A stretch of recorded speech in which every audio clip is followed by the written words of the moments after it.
आज के वक्त में भी मेरे घर में कभी चूल्हा चलता है, कभी नहीं चलता है। हमारे बच्चे की पढ़ाई लिखाई सारी चीजें खत्म हो गई। पैसे का डिमांड किया कि आपको 5 लाख रुपए देना पड़ेगा। पुराने कमेटी के लोग उनसे रंगदारी के तौर पर 50,000 रुपया लिए हैं। मैनेजर साहब बाहर गए हुए हैं, वो आ रहे हैं। उनके आने के बाद मैनेजर साहब कौन है? ये सवाल मैनेजर का नाम लिया मैंने। ये मैनेजर नसीम साहब हैं, हमारे भाई ही हैं और वो हमारे मदरसे के सरपरस्त कहलाते हैं। नहीं, किस पद में है? किसी पद में नहीं। मदरसे में किसी पद में नहीं है। इसका मतलब बाहरी कोई आदमी है? जी, बाहरी आदमी है। ये नसीम कौन है? मैं चाहूंगा खुल करके थोड़ा सा इस पर आप बातों को रखिए। हमारे बस्ती के हैं। कौन है वो, क्या करते हैं? वो यही समझ लीजिए कि वो समझते हैं कि हम हुकूमत करें गाँव पर। हुकूमत करने के लिए ये पैसे का डिमांड किया कि आपको 5 लाख रुपए देना पड़ेगा। हमने कहा 2 लाख का कहा कि कैश दिया जाए, 4 लाख का 4 लाख उधार नहीं होगा, जिसमें 50,000 रुपए हम 5% 10% इंटरेस्ट पर लेकर के हम इन लोगों को 28 जनवरी 2022 को दिए, मगर आज तक ना तो ये लोग हमारा भुगतान किया और ना ही मेरा पैसा मुझे वापस किया। कैसा पैसा किसके हाथ में दिया? पैसा किसके हाथ ये में? सदर साहब के हाथ में, अब्दुल खालिक साहब के हाथ में दिया गया। अच्छा। जाने बजरिए मास्टर अब्दुल मन्नान के 3 साल से हर कोशिश हमने कर लिया। हमने 12 कहा था, हम पाँव पे गिर आए हैं। वो लोग जो जिम्मेदार हैं, जिनके कलम में पावर है, वो पावर को सही यूज नहीं करके गलत यूज कर रखे हैं। गलत तरीके से इस्तेमाल करके वो सुशासन करना चाहते हैं। क्या आप चाहते हैं एक आदमी इस बस्ती में सुशासन करता रहे, इस्तेसाल करता रहे किसी का? में हम हमारे अफसर डॉक्टर अफसर साहब किबला और हमारे किबला गुफरान साहब को बुलाए, किबला शमशाद साहब को बुलाए कि भाई हमारी बात तो नहीं रह रही है, आप समाज के लोग हैं, हो सकता है आपकी बात वो मान जाए तो थोड़ा समझा दीजिए। हम समझाने के लिए इन लोगों को बुलाए, मगर इनके समझाने पर भी हेड मौलवी का जवाब है कि मारिए या काटिए, जो भी कीजिए, किसी सूरत पे हम वेतन निर्धारित वाले फॉर्म में साइन नहीं करेंगे। जो यहाँ पे मीटिंग रखी गई थी मदरसा मुफीदुल इस्लाम में, किस कारण मीटिंग रखी थी और क्या कुछ हुआ है? बहैसियत डोनर जी, नई कमेटी की तश्कील के लिए मीटिंग रखी गई थी। अवाम उन्नास सारे आए थे, जो पोषक क्षेत्र के मदरसा मुफीदुल इस्लाम तेघरिया के हैं, सारे लोग आए थे। उनकी सहमति से नई कमेटी की तश्कील की गई है। नई कमेटी की गठन क्यों की गई? एक तो पुरानी कमेटी का डेट एक्सपायर हो गया था, उसके अलावा वो 15 सालों से था। 15 साल में एक भी मीटिंग नहीं हुई। अवाम उन्नास का ये दावा था कि 15 साल से एक भी मीटिंग नहीं हुई है, और मदरसा की अवाम उन्नास एक भी जनरल मीटिंग 15 साल में नहीं हुई। तो अवाम उन्नास की तरफ से काफी प्रेशर था कि भाई एक मीटिंग बुलाई जाए और नई कमेटी की तश्कील किया जाए। आपको देख करके तो लग रहे हैं कि बहुत बुरे हाल है, लेकिन आप भी यहाँ के एक नागरिक हैं, ग्रामीण हैं, कभी आपने इस पर विचार नहीं किया? कभी मदरसा में आकर के हेड मौलवी से या सेक्रेटरी से बात नहीं की इस मामले को लेकर? जी, बिल्कुल, बहुत अच्छा सवाल किया आपने। इसमें सबसे तकलीफ दे वाली बात एक ये बताना चाहूंगा कि एक मौलवी शमशाद साहब हैं, उनको 3 साल से पिछले कमेटी ने उनकी तनख्वाह रोक रखी है बिला वजह कुछ गलत इल्जाम लगा करके, जबकि मदरसा बोर्ड पटना ने उसके जो क्या कहते हैं जांच करने के बाद यह आदेश दिया कि मौलवी शमशाद साहब बिल्कुल सही हैं, उनके सर्टिफिकेट सही हैं। उसके बावजूद जो सदर हैं और सेक्रेटरी हैं जो पिछले थे, उन्होंने इन पर गुंडागर्दी और क्या कहते हैं अहमकाना, अपने आप को खुदादाद समझना, फिरौन समझना, उसके तहत इनकी तनख्वाह रोक के रखी थी। इस वजह से भी अवाम उन्नास बहुत परेशान थे।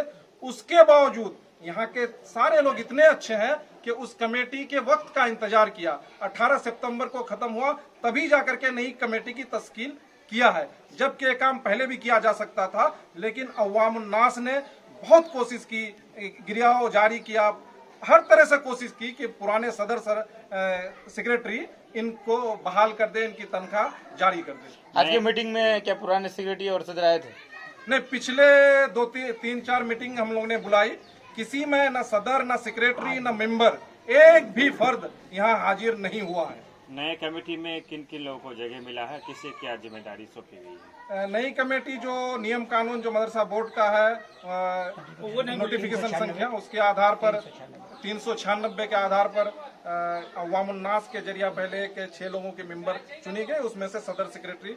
तो उसमें सेक्रेटरी है मोहम्मद गुफरान आलम फौजी, मैं खुद हूँ, जुनेद आलम साहब हैं, ये सदर बनाए गए हैं, और मोहम्मद शमशाद आलम है यहाँ मेंबर, और एजुकेटेड लोग हैं। तो 2 आदमी जो एजुकेटेड हैं उनका नाम लिया गया है।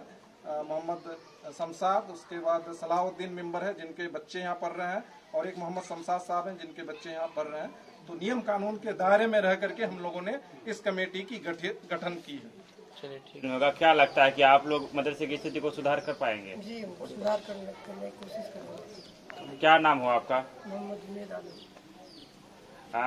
यहाँ पर पूरे जितने शिक्षक होने चाहिए उतने हैं क्या? कमी है। ये कमेटी बहुत पहले बनना था। मजबूरी के तहत हमारे सब समाज के लोग, मेरे दादा लोग सब मिलजुल करके आपस में बैठने के बाद यही फैसला हुआ कि कमेटी एकदम हर हाल में जरूरी है, खास करके शमशाद साहब के लिए। उनको 3 साल से पेमेंट नहीं हुए, उनको बहुत तरह से ये किए हैं।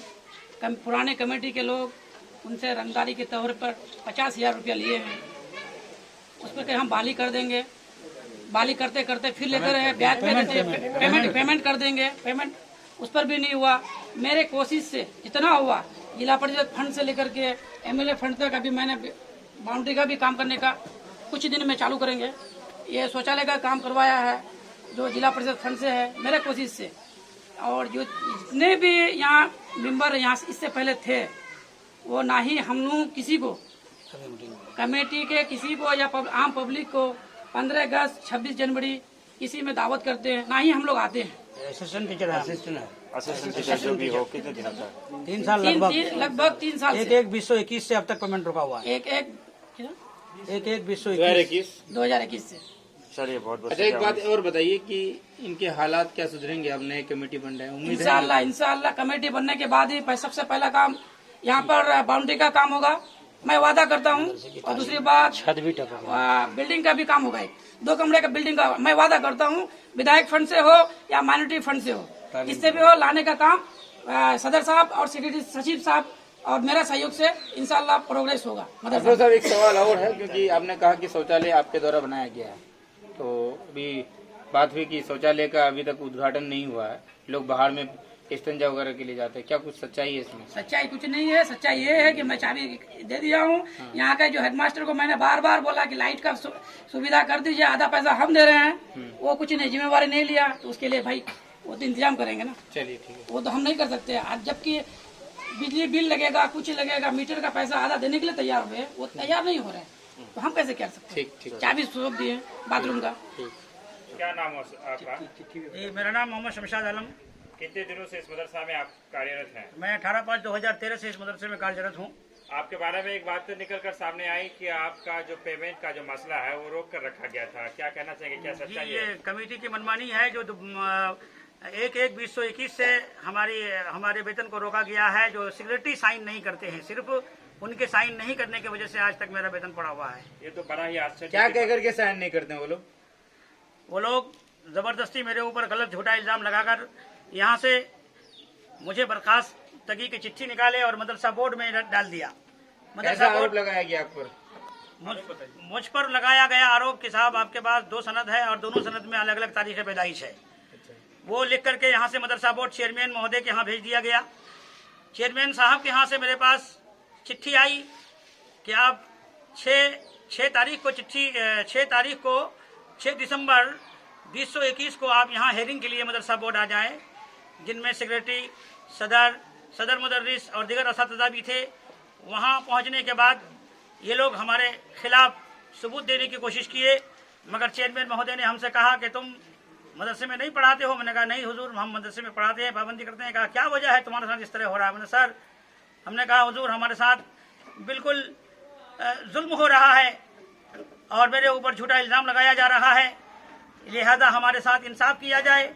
चेयरमैन साहब महोदय ने हमसे कहा कि ठीक है, अगर झूठा इल्ज़ाम लगाया जा रहा है तो आप अपना सनद दिखाइए। हमने अपना सनद दिखाया, जिस सनद पर, जिस सर्टिफिकेट पर मेरी मदरसे में नियुक्त की गई है, हमने वहाँ दिखाया। चेयरमैन महोदय ने हमारे उस सर्टिफिकेट को देखा और मदरसे के जो बहाली के कागजात हैं वो अनुमोदन पत्र को देखा गया। दोनों को जब मिलान किया गया तो बिल्कुल अनुमोदन पत्र में वही है जो मेरे पास सर्टिफिकेट है, जब हमने दिखाया। ये सारे साक्ष्य को रखने के बाद चेयरमैन महोदय के पास हमने कहा हुजूर मेरे सर्टिफिकेट का वेरिफिकेशन करा लिया जाए, तस्दीक करा ली जाए। अगर हमारे सर्टिफिकेट अगर गलत हैं तो आप जो सजा चाहें आप हमें दे दें, वरना ये लोग मेरा वेतन रोक के रखा है, मेरा वेतन आप चालू करें, मुझ पर आप इंसाफ करें।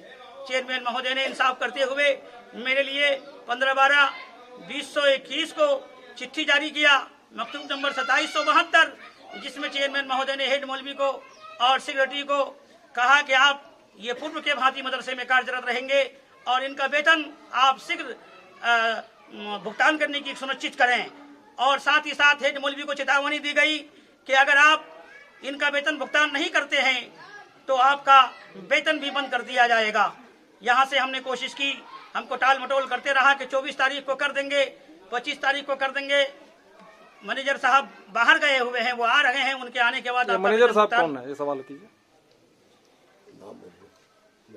नाम बोलिए, मैनेजर नहीं। आपने कहा कि आपका पेमेंट नसीम साहब ने आपका पेमेंट इसलिए रोका गया क्योंकि आपके दस्तावेज को ये लोग गलत ठहरा रहे थे। जी। तो फिर जब बहाली हुई थी तो यही सेक्रेटरी यही सदर यही हेड मौलवी हमारी बहाली की है। अच्छा। मैनेजर साहब कौन है? ये मैनेजर का नाम लिया मैंने। ये मैनेजर नसीम साहब हैं, हमारे भाई ही हैं और वो हमारे मदरसे के सरपरस्त कहलाते हैं। नहीं, किस पद में है? मदरसे में किसी पद में नहीं है। इसका मतलब बाहरी कोई आदमी है? जी, बाहरी आदमी है। अब इन लोगों ने हमको कहा कि वो आएंगे, फैसला हो जाएगा। उसके बाद हम गए उनके पास, 1000 मिन्नतों से जमात की, हाथ पकड़ा, पाँव पकड़े, हमने माफी मांगी कि साहब हमसे खुदारा कोई गलती तो नहीं हुई है। मेन बोर्ड से चेयरमैन ने हमको क्लीन चिट दिया, उसके बावजूद हेड मौलवी और सेक्रेटरी ने हमारे वेतन को भुगतान नहीं किया। फिर उसने हम पर पैसे का डिमांड किया कि आपको 5 लाख रुपए देना पड़ेगा। हमने कहा खुदारा हमको माफ कीजिए, 5 लाख रुपए हम कहाँ पाएंगे इस वक्त, हमारा वेतन आप 1 साल से रोके हुए हैं। अच्छा ठीक है, जो कुछ लेना है हम देने के लिए तैयार है, हमारा वेतन चालू कर दीजिए। मगर फिर नहीं माना। उसके बाद हमारे ऊपर 2 लाख का कहा कि कैश दिया जाए, 4 लाख का 4 लाख उधार नहीं होगा, जिसमें 50,000 रुपये हम 5% 10% इंटरेस्ट पर लेकर के हम इन लोगों को 28 जनवरी 2022 को दिए। मगर आज तक ना तो ये लोग हमारा भुगतान किया और ना ही मेरा पैसा मुझे वापस किया। कैसा पैसा किसके हाथ में दिया? पैसा किसके हाथ ये में? सदर साहब के हाथ में, अब्दुल खालिक साहब के हाथ में दिया गया। अच्छा। जाने बजरिया मास्टर अब्दुल मन्नान के। ठीक है, ये आरोप लगा रहे हैं आप उस पर? नहीं, आरोप नहीं लगा रहे हैं साहब, पैसा दिए, उसके लिए शाहिद है मेरे पास, लोग हैं। अच्छा, समझे नहीं? सबूत है आपके पास? जी हाँ, सबूत है मेरे पास, हमने उनको पैसा दिए। चलिए। बावजूद उसके हमारा वो लोग आज तक काम नहीं किया। यहाँ तक के वेतन निर्धारित के लिए जो अभी हम लोगों का जनाब के पाठक के माध्यम से और MGC कोर्ट ऑफ कंडम 3613 के माध्यम से हमारा वेतन निर्धारित 1/4/2013 से अब तक का जो छठा वेतन 7वां वेतन रह गया है, उसके लिए वेतन निर्धारित के बाद उनको भुगतान करने का आदेश दिया गया है। हम हेड मौलवी को 12 कहे कि हुजूर आप हमारे वेतन निर्धारित वाले पे फिक्शन फॉर्म में कम से कम साइन कर दीजिए। मगर हेड मौलवी कहा कि जब तक वो लोग नहीं कहेगा, सदर सेक्रेटरी नहीं कहेंगे, मैनेजर साहब नहीं कहेंगे, नसीम साहब नहीं कहेंगे, तब तक हम आपके वेतन निर्धारित के फॉर्म पर साइन नहीं करेंगे। बार बार नसीम साहब का जिक्र, ये है कौन, इसका क्लियर कीजिए। बार बार नसीम साहब का आप जिक्र कर रहे हैं और एक तरफ आप बहुत बड़ी बड़ी बातें भी कर रहे हैं कि आप पैसे दिए हैं। आप कह रहे हैं कि मेरे साथ कुछ लोग भी हैं। मदरसा जो है, मदरसा कमेटी विवादों में घेरे में है और लगातार मदरसा में सारी चीजें हो रही है। ये नसीम कौन है? मैं चाहूंगा खुल करके थोड़ा सा इस पर आप बातों को रखें। हमारे बस्ती के हैं।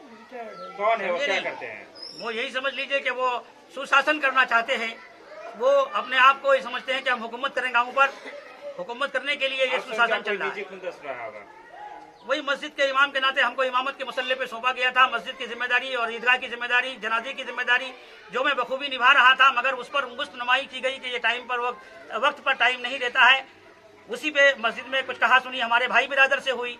तो आपके पेमेंट को लगातार रोका जा रहा था, क्या इसको लेकर स्थानीय विधायक या यहाँ के जो जिला परिषद मुखिया है उनसे किसी जी जिला परिषद से मिले। हम पूर्व विधायक मुजाहिद साहब से भी कई बार मुलाकात किए और जिला परिषद जनाब नासिक नदीर साहब से भी मिले। DO साहब के यहाँ बारहा गए, DM साहब के यहाँ चिट्ठी लगाए, BO साहब के यहाँ दिए, स्थापना में दिए, साहब कहाँ, हर जगह हमने अपने अपने कागज लगाए। मगर आज तक मुझे, चूंकि सेक्रेटरी के साइन के बगैर हमारे यहाँ मदरसे में नियम है कि जब तक सेक्रेटरी साइन नहीं करेगा उसके वेतन बिल पर भुगतान नहीं हो पाएगा। अच्छा, पिछले 3 साल से आपको वेतन नहीं मिल रहा, तो आपका गुजर बसर कैसे चल रहा है? हमारा गुजर बसर, हम फाका कशी के इख्तियार में हैं, इससे उधार लेकर कर्ज में डूबे हुए हैं, रिश्तेदारों से, दोस्तदारों से, मिलतदारों से लेकर के खा रहे हैं। आज के वक्त में भी मेरे घर में कभी चूल्हा चलता है, कभी नहीं चलता है। हमारे बच्चे की पढ़ाई लिखाई सारी चीजें खत्म हो गई। आज मेरे बच्चे घर में बैठे हुए हैं, मैं मजबूर हो गया हूँ। इस हालत में अब मैं करता तो क्या करता। हर हाल में हर कोशिश करने के बाद वो लोग मुझे नहीं मेरा वेतन भुगतान किए।